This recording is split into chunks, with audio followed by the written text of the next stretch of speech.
Hello and welcome to my tutorial. This will be the first tutorial in a long set of tutorials. Basically, I'm just going to go through everything, well, just simple things, 3ds Max that you'll be using later on in later tutorials. So, here's the basic layout. You got your perspective, left, top, front, and you can change these however you like. You just right click, go to views. You can do however you like. Um, Smooth and highlight, which means if I have a box, so create a little box right here, and you can change it to wireframe or whatever else there is. I have no bloody idea. I usually use smooth and highlights and wireframe, and to go back and forth you can click F3, and F4 will even give you the wireframe over top of the smooth surface. So yeah, so here's your box selection right here, which this is called geometries, I believe, and it just has a bunch of primitives, so you can create a box or a sphere, and edit the radius and the size, everything right there. Now if you click off it again and then you click back on, you notice that none of this is here. So in order to get back to changing the size, click on the modify tab up here. Alright, so now here's your radius, and you can change it 1 meter, whatever.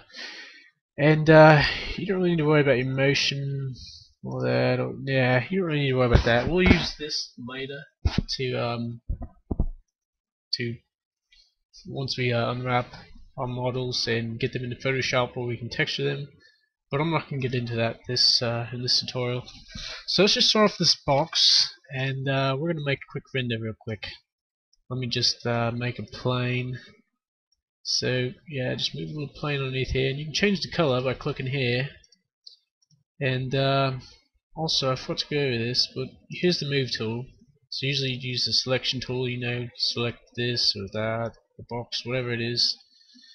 You can select by name, so you can select the plane if you'd like, or whatever, and it'll say you want to call the plane some other name. So we'll try we'll call it the base, and so it shows up as base. So if you have a lot of different entities or primitives in your space, then you might want to name them accordingly so it's easy to choose from them. So here's your move tool. You can move along any axis and any two axes at the same time. You can also rotate, right here along any axis that you like, and you can scale as well along any axis that you like. Alright, so what we're going to do is we're going to make a quick render. So go up here to render and click the render button. And so here's your basic layout. We want to make ours 800 by 600, so click this little button here, and everything else just leave it the same. So click render, and you see a nice little render of a box. You notice the background's black, so if you want to change that, just go to rendering and environment. Wow, what in the fuck? Well, I'm not really sure what deals with that. Oh, there we go. My bad.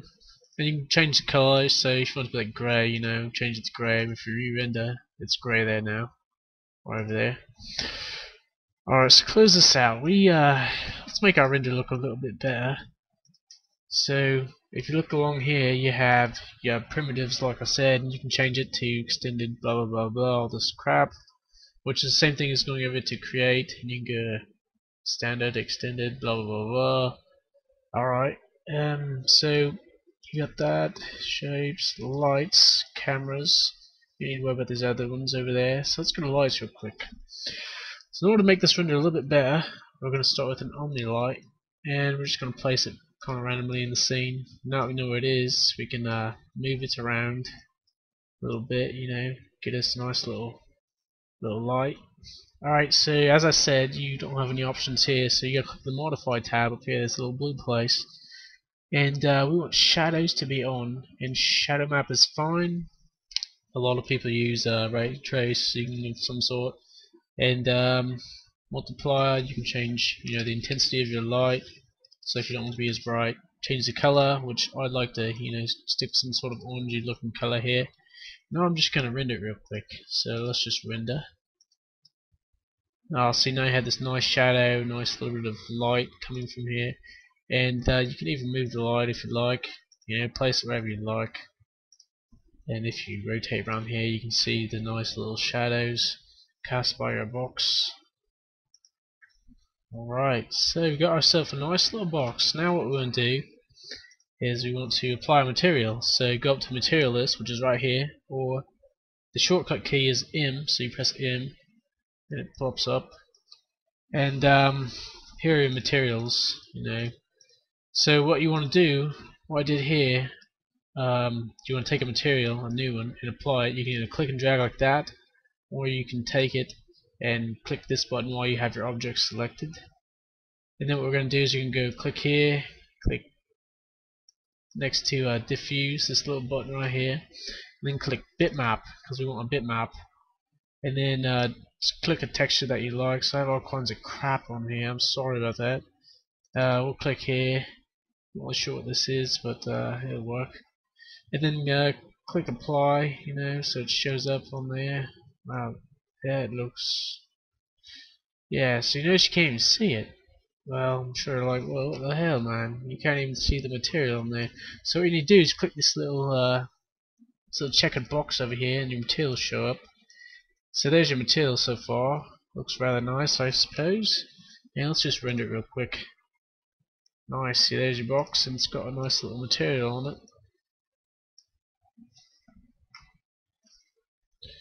Yeah.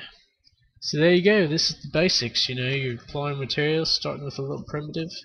I highly suggest that you go back over here and kind of start playing with a few things, making a sphere, making cylinder, whatever it is, that you're trying to make, and just kind of play around with it, get the hang of it, rotate it around a little bit, apply some materials here and there, and whatnot.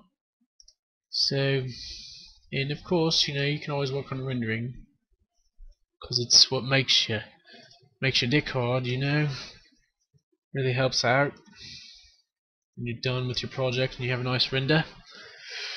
Well, I hope that's helped everyone, and so this is the first tutorial. The next one I'll go over modeling probably a simple house, and we'll move from there. So hope you enjoyed this, and good luck to you.